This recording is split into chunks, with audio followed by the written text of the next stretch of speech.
seorang ibu anaknya make belum tentu ibu ini mau lapor loh.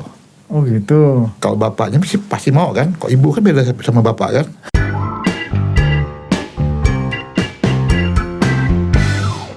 Selamat malam Pak Agus. Selamat malam. Ya, terima kasih sudah berkenan hadir di Humaniora Studio Pak. Ya. Malam ini kita bincang-bincang ngobrol ringan lah ya tentang BNN ini karena ada yang ingin tahu nih Pak. Ya. Tentang bagaimana perihal penyalahgunaan narkotika dan obat-obatan terlarang Pak ya. Saya pengen tahu dulu nih Pak, BNN itu sebetulnya lembaga yang bagaimana Pak? Biar kita masyarakat juga masyarakat luas tahu lah itu tentang walaupun BNN sendiri juga punya media publikasi ya. Tapi mungkin kalau tanpa audio visual itu kayaknya kurang. Silakan Pak. Baik, selamat malam, terima kasih Pak Komandan atas undangannya kami untuk hadir ke sini. Baik, yang pertama saya menyampaikan selamat menunaikan ibadah puasa untuk kita semua. Terima kasih. Mudah-mudahan amal ibadah kita diterima Allah Subhanahu wa Ta'ala. Amin. Saya akan jelaskan bahwa Badan Narkotika Nasional Kabupaten Sintang adalah BNN adalah lembaga negara setingkat menteri yang merupakan instansi vertikal yang ada di kabupaten, yang BNN Kabupaten Sintang. Jadi dia langsung bertanggung jawab ke Kepala BNN RI di Jakarta. Oh langsung dari Sintang langsung ke pusat ya? Pusat ya. Tidak ada yang di provinsi Pak? Provinsi ada. Berarti dari kabupaten maupun provinsi itu langsung ke pusat ya? Ya. Terus tugas pokoknya sebenarnya apa tuh Pak BNN itu? Ya, tugas pokok BNN yang paling pokok itu sebenarnya melaksanakan kebijakan P4GN, yaitu kebijakan pemberantasan, pencegahan, penyalahgunaan, peredaran gelap narkotika. Itu tugas utamanya. Jadi ya paling tidak supaya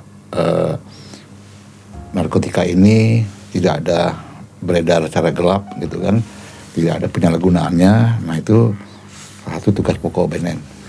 Nah, kalau saya sempat baca-baca itu Pak ya, jadi ada tugas pokoknya ada dua. Yang pertama membantu merumuskan kebijakan Pak ya. Yang kedua membantu melaksanakan rumusan kebijakan itu. Terus kemudian ada juga kewenangan penyidikan dan seterusnya itulah. Nah kira-kira apakah memang BNN itu ya kalau penyidikan berarti sebelum disidik kan si pelaku ini ditangkap dulu nih Pak. Apakah memang BNN itu berwenang menangkap ya? Ada perangkatnya gitu Pak? Baik, jadi sesuai dengan Undang-Undang nomor 35 tahun 2009 tentang narkotika. 2009. Ya, itu yang punya kewenangan narkotika itu dua, penyidik Polri dan penyidik BNN. Nah, oleh karena itu di BNN itu dari pusat sampai ke kabupaten itu memang ada penyidiknya. Jadi kalau di kabupaten itu ada satu seksi, itu seksi pemberantasan yang sampai saat ini di seluruh Indonesia itu kasihnya masih diisi oleh anggota Polri yang minimal berpangkat inspektur AKP atau kapten kalau di TNI. Terus di bawahnya baru para penyidik ataupun analis intelijen ataupun penyedia data intelijen. Jadi kita juga melakukan kegiatan lidik-sidik gitu kan, sampai lah nanti berkasnya lidik-sidik ya lidik-sidik, sampailah berkasnya P21 di kejaksaan. Berarti sifatnya dengan kepolisian kerjasama atau bagi tugas atau bagaimana itu Pak? Kalau dengan kepolisian sebenarnya ya sama-sama melakukan kegiatan lidik-sidik gitu kan, teman kan beda anggaran. Artinya di Polri juga melakukan kegiatan lidik-sidik, di BNN juga lakukan kegiatan lidik-sidik. Tapi memang yang selama ini memang bagusnya itu memang kita bersinergi gitu. Bersinergi maksudnya kalau di BNN itu sudah dana sudah tidak tersedia lagi, masih ada informasi baru kita sama-sama dengan Polri dalam rangka pemberantasan narkotika ini gitu. Berarti nggak bisa dong misalnya dalam satu kasus ditangani oleh dua lembaga ini karena anggarannya masing-masing dah. Ya. Berarti nggak bisa itu Pak ya, satu kasus ya? Nggak bisa. Harus beda kasus ya? Ya beda kasus ya. Beda kasus. Nanti duplikasi kan? Ya. Nah terus ada juga kewenangan itu pencegahan, ya pencegahan kemudian pemberantasan dan seterusnya Pak ya. Kalau pencegahan yang selama ini sudah dilakukan di BNN Sintang itu Pak? Kalau pencegahan selama ini kita melakukan kegiatan-kegiatan penyuluhan, terus edukatif kepada masyarakat, kepada dunia pendidikan, ya kan, dunia bisnis dan lain sebagainya tentang bahaya daripada narkoba. Nah, bahkan sekarang ini kita mencoba untuk masing-masing desa itu kita jadikan desa bersinar. Jadi desa bersih daripada narkoba. Nah, terus kami juga punya rencana gitu kan untuk desa-desa perbatasan itu kita menjadikan desa penangkal. Jadi kalau di perbatasan kan personil ini kurang nih kemudian. Yeah. Jadi anggota Polri-nya kurang, ya kan, apalagi BNN kan gitu. Terus untuk mengawasi masuknya barang haram ini kan kalau nggak diawasi ya bisa kecolongan gitu kan. Oh jadi fokusnya di perbatasan? Rencananya untuk desa penangkal tuh artinya. Oh desa penangkal ya, di perbatasan? Ya perbatasan. Kenapa harus di perbatasan? Karena selama ini perbatasan itu juga tempat masuknya barang-barang haram ini, ya kan. Nah kita juga wajib bersyukur lah kan selama ini kan teman-teman Pamtas nih TNI kan banyak nih menemukan sabu dan lain sebagainya gitu kan. Ya artinya kan saya melihat ada ada COG lah, Center of Gravity di sana gitu. Artinya kok kecenderungannya di perbatasan, yang bukan perbatasan tidak gitu. Berarti kan di sana lebih berpotensi kan? Jadi kalau yang di desa yang perbatasan itu kita buat desa penangkal. Jadi masyarakatnya nanti kita latih supaya jadi masyarakat yang anti narkotika dan dia yang punya yang bisa menangkal supaya daerahnya enggak jadi tempat lewat narkotika gitu. Kalau yang bukan perbatasan? Kalau bukan perbatasan kita buat desa bersinar. Oh iya. Desa bersih narkoba. Ya bersih narkoba ya. Kalau yang di perbatasan penangkal ya. Penangkal ya. Kenapa? Karena memang selama ini juga banyak dari sana kan gitu Pak. Ya. Dan memang terakhir kemarin yang saya dengar dari Satgas Pamtas itu ada 42 kalau nggak salah. Ya, 42 kilogram ya. Masuk dari sana gitu kan. Terus sebelum saya lanjut Pak, saya pengen tahu dulu lah. Kita kan kenapa sih kok kita diperintahkan untuk menjauhi narkoba gitu kan. Sebetulnya narkoba itu apakah memang sejak awalnya itu dilarang atau bagaimana Pak? Kan seperti contohnya morfin, itu kan ternyata awalnya itu adalah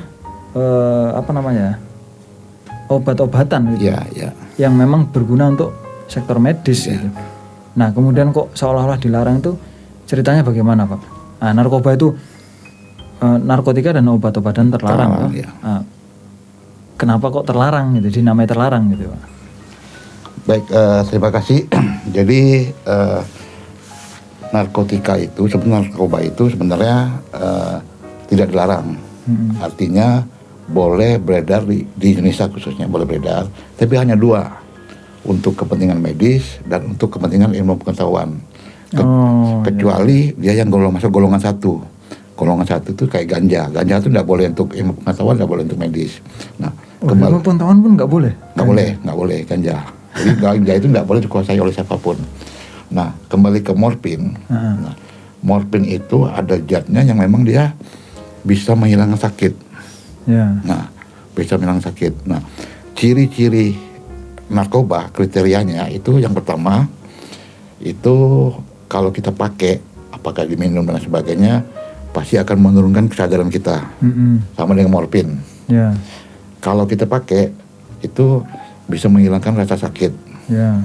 Bisa rasa nyeri dan sebagainya. Itu ada di beberapa obat-obatan.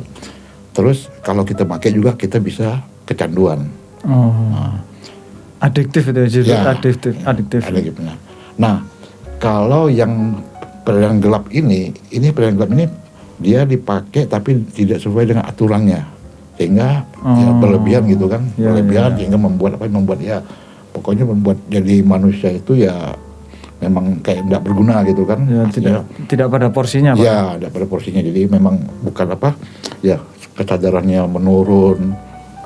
Pokoknya ya nggak mau kerja, nggak mau macam-macam lah gitu. Ya. Kalau kena narkoba kan gitu. Happy aja lah. Ya, bawahnya happy. itu nggak ini, Pak. Ya kan memang yang dicari yang bahagia gitu. Jadi orang kan dia bahagia, Pak. Nggak nyusahin kita berarti kan. Tapi enggak lah, itu kan satu sisi ya. Mungkin sisi lainnya malah lebih banyak yang merugikan ya. Sebenarnya dampaknya itu lebih banyak merugikan. Karena kalau orang sudah pakai narkoba, ya kan tidak pakai narkoba, itu yang pertama dia akan lupa dengan dirinya. Dia lupa sama anaknya, lupa sama istrinya, bahkan lupa sama orang tuanya. Jadi kalau sudah sakau, dia perlu barang itu, dia itu ya kasarnya bunuh pun mau. Nah, itu yang jadi yang diingat hanya satu itu saja. Iya. Makanya, orang tua, anak, istri dilupakan, yang diingat hanya satu itu. Makanya di Indonesia ini termasuk tindak pidana pembunuhan ataupun kekerasan rumah tangga itu kebanyakan itu latar belakang pasti narkoba. Karena udah narkoba tuh sudah lupa segalanya lagi. Nah itu, yang udah kerja pun udah kena narkoba itu udah lupa sama atasan, lupa sama bawahan, lupa kalau dia pegawai gitu. Ya. Terus saya juga ini, Pak, tadi baca-baca kan, katanya negara kita itu pernah terlambat lah gitu ya. Beda dengan Thailand, Singapura, Malaysia itu memang sejak lama sudah menangkal itu gitu, mewaspadai narkoba ini. Nah, Indonesia dikatakan terlambat setelah meledaknya narkoba itu bersamaan dengan reformasi tahun 98. Itu benar itu, Pak ya? Karena dalihnya gini katanya, dalihnya bahwa Indonesia negara yang agamis gitu kan, kayaknya nggak mungkin deh rusak karena narkoba, tapi nyatanya nggak juga. Itu betul itu, Pak ya? Sebenarnya pada saat itu memang ada pernyataan-pernyataan yang memang kita agak lambat menangani narkoba gitu. Nah, oleh karena itu pada saat itu memang dibentuklah pelahana untuk pemberantasan narkoba di masing-masing daerah maupun nasional. Daerah itu zaman dulu tuh diketuai oleh wakil bupati. Itu pelahana harian pemberantasan narkoba. Pelaksana harian ya. Nah, terus akhirnya itu cikal bakal dibentuklah badan khusus, badan sendiri BNN ini gitu kan. Nah, di Thailand dan sebagainya luar negeri itu memang dia sudah badan sendiri yang nangani. Jadi tidak ditangani oleh independen gitu. Ya, ditangani oleh Polri gitu. Jadi dia punya badan sendiri kayak BNN gitu. Itu enggak tumpang tindih, Pak ya? Kalau yang di luar negeri enggak. Nah, di kita ini kemarin itu tadi maka diterbitkan Undang-Undang nomor 35 itu tahun 2009. Jadi kewenangan untuk melakukan lidik-lidik itu hanya 2, penyidik Polri dan penyidik BNN. Jadi kalau misalnya ada ini ya siapa yang duluan lah gitu ya? Ya, siapa yang duluan lah gitu. Siapa yang duluan dapat informasi ya dia berwenang gitu kan. Nanti kalau misalnya anggaran sudah habis, nah mana yang masih ada? Itu, Pak ya. Tapi kan kalau yang namanya penegak hukum di narkoba ini gitu kan, kita tidak mengenal anggaran gitu kan. Artinya kalau di depan mata memang ada penyalahgunaan kan nggak mungkin diam, pasti kita akan tangani gitu kan. Termasuk masyarakat sipil, Pak ya. Warga negara boleh ya kalau misalnya mendapati gitu, boleh dia melakukan tangkap tangan gitu, Pak. Sebenarnya atau hanya laporan. Sebenarnya kalau dia nangkep, istilah nangkep nggak bisa gitu, tapi dia nangkep, tapi nanti bahasa hukumnya dia hanya mengamankan gitu. Ya artinya ya maksud saya gitu, Pak. Ya itu bisa. Sekarang misalnya ada nih warga gitu kan, terus kemudian nengok tetangganya siapa gitu mengonsumsi itu nyata-nyata boleh kan itu ya kalau bahasanya tadi mengamankan kemudian atau dilaporkan dan seterusnya itu. Bisa itulah sebenarnya seperti itulah yang diharapkan.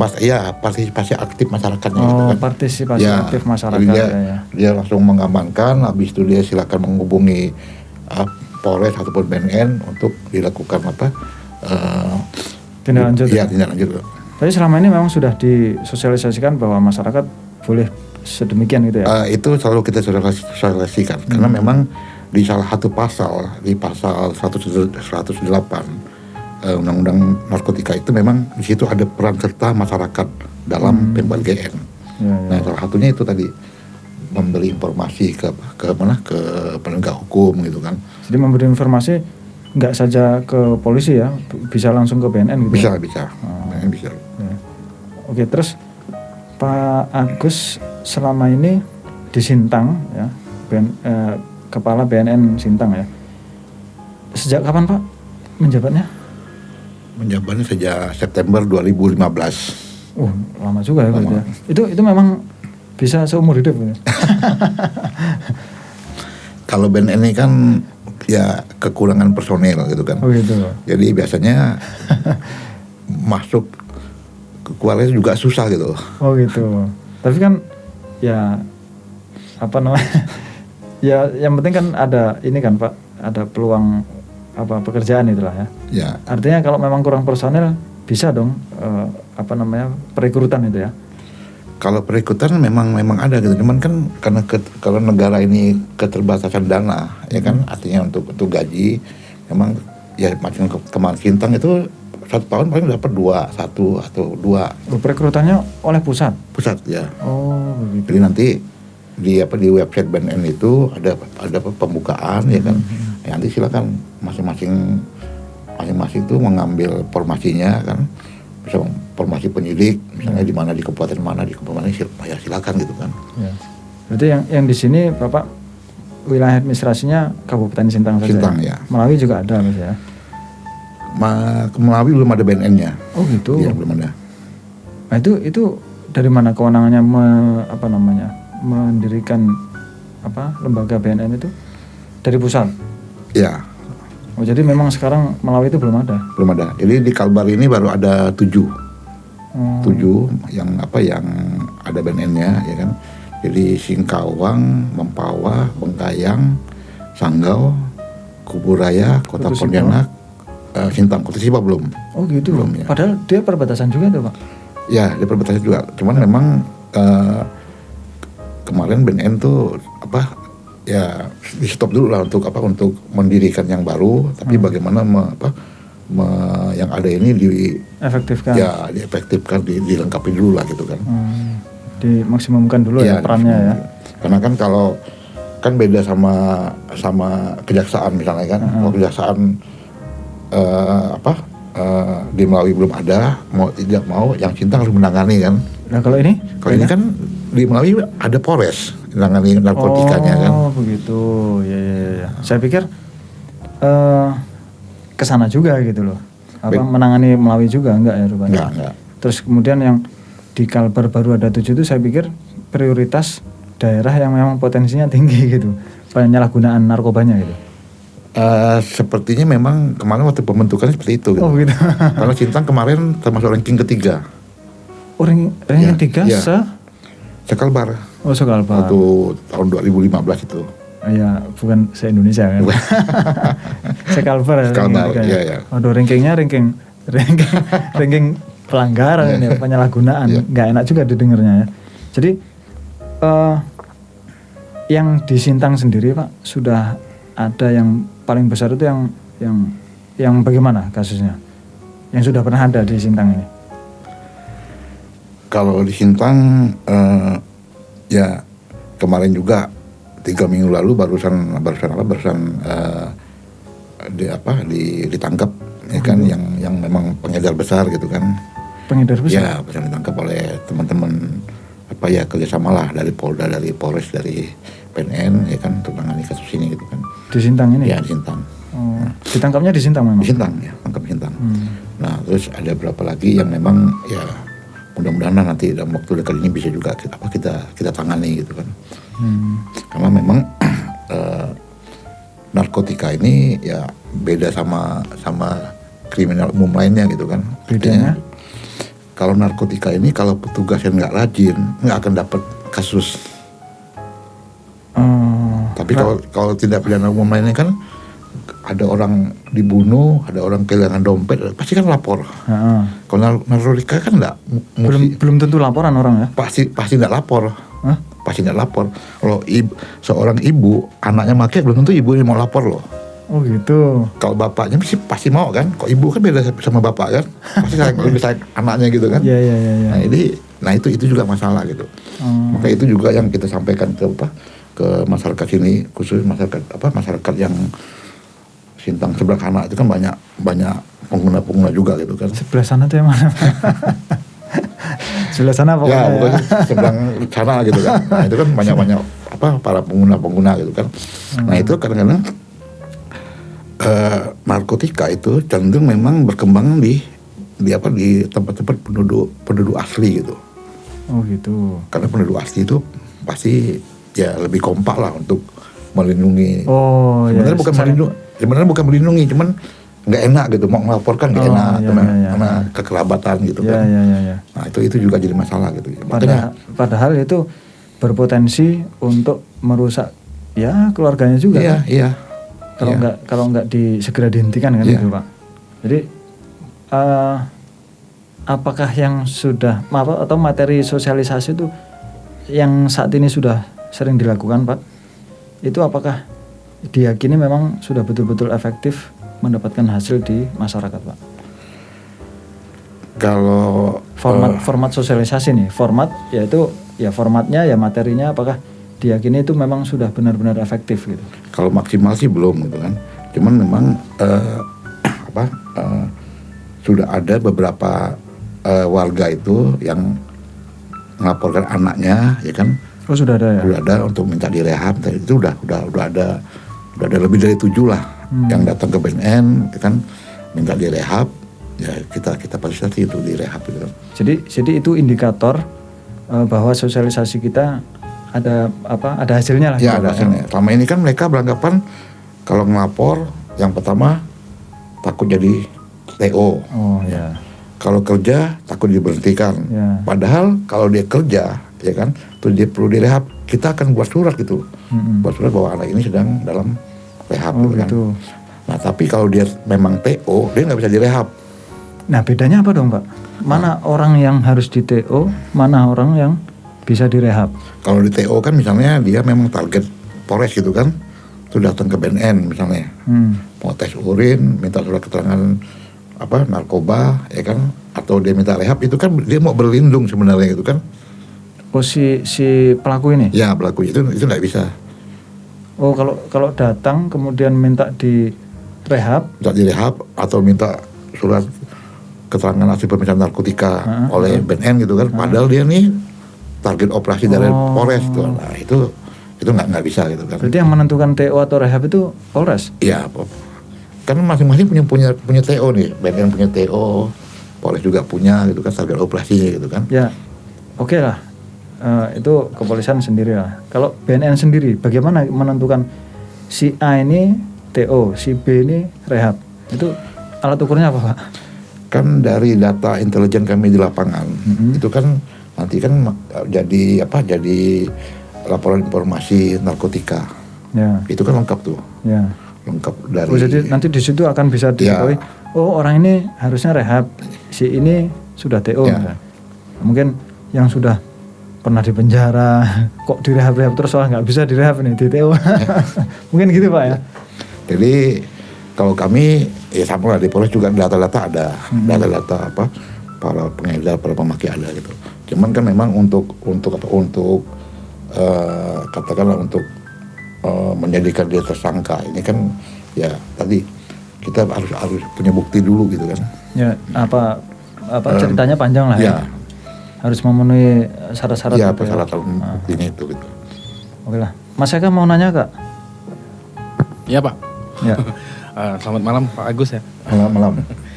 Oke Pak, ini sih yang tadi sih kita nih kan masih sebenarnya masih pro kontra tentang legalisasi ganja sih sebenarnya ya. Iya, karena Rasta. ya gini. Sekarang kita bicara penggunaan ganja untuk kebutuhan medis. Mungkin Bapak tahu juga kasus Fidelis kemarin yang di Sanggau. Terus ya baru kemarin juga ada ibu namanya Dwi Pertiwi. Dia di Australia, anaknya kan lumpuh otak itu. Di Australia dia bisa dapat terapi minyak ganja. Begitu balik di Indonesia, ini kan masih hitam putih nih kalau di Indonesia nih. Akhirnya nggak bisa dapat pertolongan kayak gitu. Akhirnya kondisinya memburuk. Sementara waktu dia di Australia, anaknya ini bisa nih membaik. Kemudian bagaimana nih tanggapan Pak Agus nih terkait khusus ini aja nih penggunaan ganja untuk obat? Karena kalau di Amerika, kalau Amerika sih memang ya negaranya negara bebas lah ya, liberalis. Tapi kalau di sana tuh kan apotek ganja tuh ada. Nah itu Pak, kita coba berpikir yang kita coba bahas yang agak spesifik dulu. Kalau menurut Bapak nih, bagaimana nih kemungkinan untuk penggunaan medis dari ganja? Makasih Pak. Baik, terima kasih. Jadi kalau ganja itu memang bisa kalau untuk digunakan untuk medis gitu kan, hasilnya memang ya bisa lah untuk jadikan campuran obat gitu kan. Nah, cuman karena ganja ini bentuknya tanaman, ya kan, sekarang siapa yang mau ngawasi, ya kan, masyarakat kalau barang ini memang ditanam untuk kepentingan medis dia. Tidak ada yang bisa menjamin. Ya, tidak ada yang bisa menjamin, itu pertama gitu. Nah, ganja ini sebenarnya efeknya luar biasa juga. Jadi ketika orang sudah memakai terus berhalusinasi, itu macam-macam bawaannya kan. Pokoknya yang pasti yang nama ganja itu yang pasti dia malah sudah pasti. Ya. Berpikir udah berat. Tapi ya kan? Bahagia juga tuh Pak. Pasti bahagia gitu kan. Orang pakai ganja tuh ketawa-ketawa. Iya. Begitu ngeliatnya lucu-lucu ketawa gitu kan. Pokoknya bahagia gitu ganja.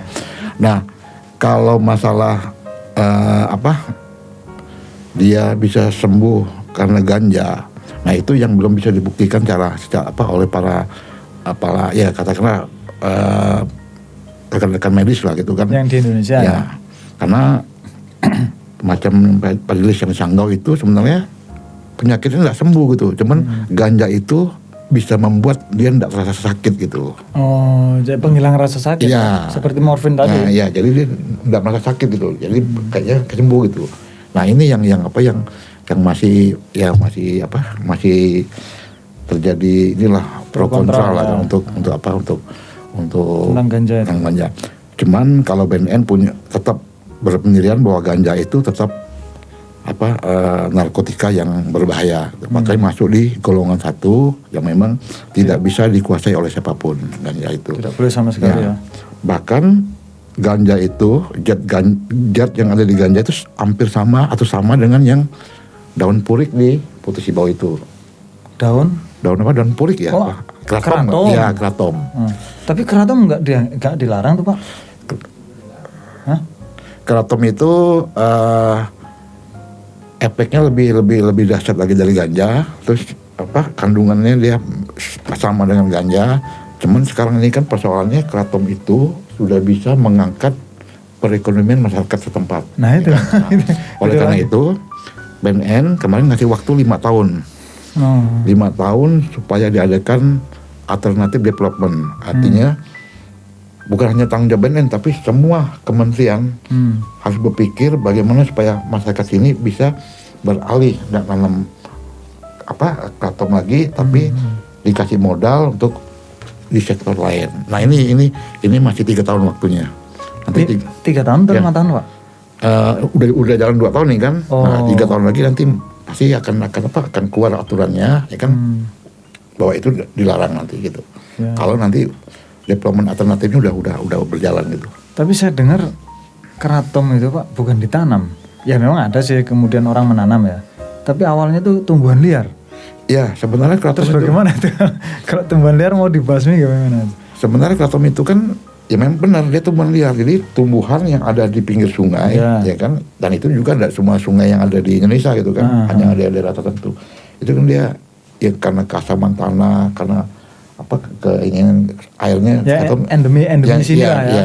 Tumbuhan endemi. Dia tumbuh gitu kan. Nah, terus kraton jadi permintaan pasar internasional tinggi karena daerah lain udah ngelarang gitu, termasuk Thailand, Malaysia gitu kan, tidak boleh lagi. Nah, orang melirik, wah Indonesia masih ada nih. Nah, muncullah yang di akhirnya mahal gitu. Tapi sekarang juga saya dengar udah mulai ini juga nih. Mulai sadar gitu ya, masyarakat bukan itu. Mulai harga udah mulai turun juga. Oh gitu. Ya, kraton nih. Ya, mungkin sudah banyak yang bertani kraton gitu kan. Sebenarnya kalau hukum ekonomi kan gitu. Kalau semua yang nanam kraton pasti nanti kayak ada ruby kraton kan? Iya. Pasti tidak ada harganya kayak ada ruby lah kan? Ya kan tumbuhan liar Pak. Iya makanya. Jadi awalnya nggak ada harganya memang. Tahu-tahu orang kok, wah ini kok rupanya dijadikan apa namanya seperti teh begitu kan? Teh kraton kok enak gitu kan? Gitu. Memang kalau kraton itu diminum sesuai dengan takarannya kan? Itu memang badan tuh enak gitu, badan tuh rasa segar. Ya sama dengan orang nyabu lah, orang nyabu kan selesai nyabu bawa mobil dari Sintang ke Pontianak, pulang lagi ke Sintang, pulang lagi ke Pontianak, pasti enggak akan ngantuk. Oh gitu. Nah, tapi kemudian jangan coba, enggak boleh. Enggak lah. Sama kraton. Itu badan hancur lah itu. Ya makanya yang namanya sabu itu tidak bisa sembuhkan, dia hanya bisa pulih. Karena efek daripada pakai sabu itu pasti ada. Jadi berapa ribu sel badan kita tuh rusak karena sabu. Oh gitu. Jadi tidak pernah bisa pulih ya? Tidak bisa sembuh, sama hanya bisa pulih. Karena efeknya masih ada gitu. Bekas-bekas dia pakai gitu. Oh iya. Apa refleks dia atau dia lagi ngomong-ngomong tiba, nah itu nggak bisa hilang tuh seumur hidup. Itu efek daripada dia pakai sabu, atau lagi ngomong tangannya gini-gini, tangannya gini-gini. Karena saya pernah ketemu gitu. Tangan kok coba diam sebentar, gini lagi gini. Waduh, berarti bisa lah ada tanda-tandanya itu. Ya. Tapi kalau saya sedang ngomong gini bukan ya Pak? Saya kan anaknya. Kalau ini kan karena kreatif gitu kan. Itu. Ya, artinya kan bahasa tubuh itu kan mempermudah tuh. Iya. Mempermudah agar pesan itu lebih mudah tersampaikan. Ya. Oke lah, terus bukan satu lagi, maksudnya saya masih membahas yang ganja tadi Pak. Jadi saya pernah nih, walaupun nggak pernah melihat langsung sih ya, di Aceh itu Pak, katanya itu dipakai bumbu gitu loh, penyedap gitu, bumbu penyedap yang tradisional, jadi bijinya gitu. Saya juga pernah sih menemukan bijinya, karena memang ditanam Pak, mau ditanam, jadi dibungkus kain ya sebesar begini gitu lah. Terus kemudian saya juga pernah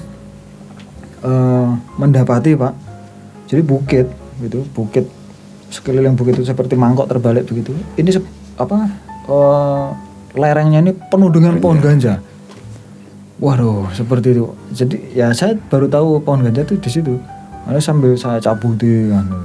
Tapi satu bukit itu hanya nggak bisa lah, saya hanya bisa yang rute saya berjalan itu saya cabuti.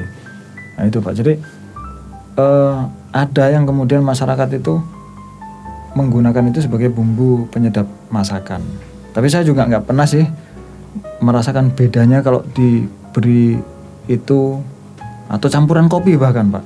Katanya lebih lebih nikmat. Cuma memang akhirnya yang minum kopi itu karena nggak ada takarannya, pernah suatu saat katanya Pak, saya dengar cerita. Terus saya tidur terus itu. Habis minum kopi dicampur mungkin gerusan biji ganja itu kan, katanya begitu. Nah itu bagaimana kalau begitu Pak? Jadi memang ya efek ganja kan seperti itu. Jadi punya rasa euforia yang berlebihan, ya kan. Terus lama-lama badan lemas, pembawaan ngantuk gitu kan. Terus ngelihat sesuatu tuh lucu, ya ketawa. Jadi memang happy gitu kan. Nah, terus kalau ganja untuk bumbu memang benar. Memang benar gitu. Betul itu ya. Itu benar. Memang ganja itu pakai itu bumbu. Dan itu memang enak Pak. Dan orang kalau habis pakai ganja itu pasti lapar. Oh, iya. Pasti lapar. Nah, makan tuh pasti enak gitu. Ganja itu. Jadi kalau saya pengen banyak makan itu dicampur ganja. Campur ganja. Biar saya banyak makannya, Pak. Ya. Terus itu tentang ganja, Pak ya. Ini saya ada pertanyaan juga. Apakah jenis-jenis narkoba itu kemudian juga berkembang sesuai dengan perkembangan zaman gitu, Pak? Artinya kalau dulu itu mungkin dulu itu ganja itu kan hanya pakai suntikan dengan Pak yang zaman dulu itu. Terus kemudian berkembang jadi pil. Nah, sekarang jadi yang yang sabu itu diasapkan, dihirup kan. Itu memang akhirnya mengikuti perkembangan zaman, Pak ya. Narkoba itu. Jadi narkotika di dunia ini itu ada 800 lebih narkotika jenis baru. 800 jenis baru. Terus yang masuk ke Indonesia itu ada 71 yang jenis baru nih. Dari 800 yang masuk ke sini 71. Dari 71 itu sekarang masih ada 4 yang belum masuk ke undang-undang narkotika. Masih ada 4. Termasuk daun kratom itu. Masih ulur tarik lah kan. Jadi itu termasuk baru dong kratom itu. Artinya baru masuk ke jenis narkoba gitu loh. Tahun yang lalu belum masuk udah diajukan ke DPR tapi belum masuk ke keputusan Menteri Kesehatan. Kan yang bisa memutuskan itu kan Menteri Kesehatan. Kalau Menteri Pertanian dia hanya menggolongkan tanaman kratom ini termasuk tanaman obat-obatan. Kemarin yang ada surat keputusan dari Menteri Pertanian. Jadi Menteri Pertanian itu menggolongkan dia sebagai obat-obatan. Ya, jadi bukan membolehkan. Masyarakat hanya bilang, udah boleh nih. Karena ada keputusan Menteri Pertanian. Padahal itu hanya penggolongan jenis tanaman gitu kan. Jadi kratom itu termasuk tanaman obat-obatan. Nah, yang punya kewenangan untuk melarang bahwa dia itu ada zat yang berbahaya itu di Kemenkes. Yang mengeksekusinya nanti mengamankannya baru Polri karena dia yang tahu efeknya bagi tubuh gitu kan. Jadi perkembangannya seperti itu ya. Kalau ganja tadi sudah sama sekali golongan 1 tuh ya. Golongan 1 dia.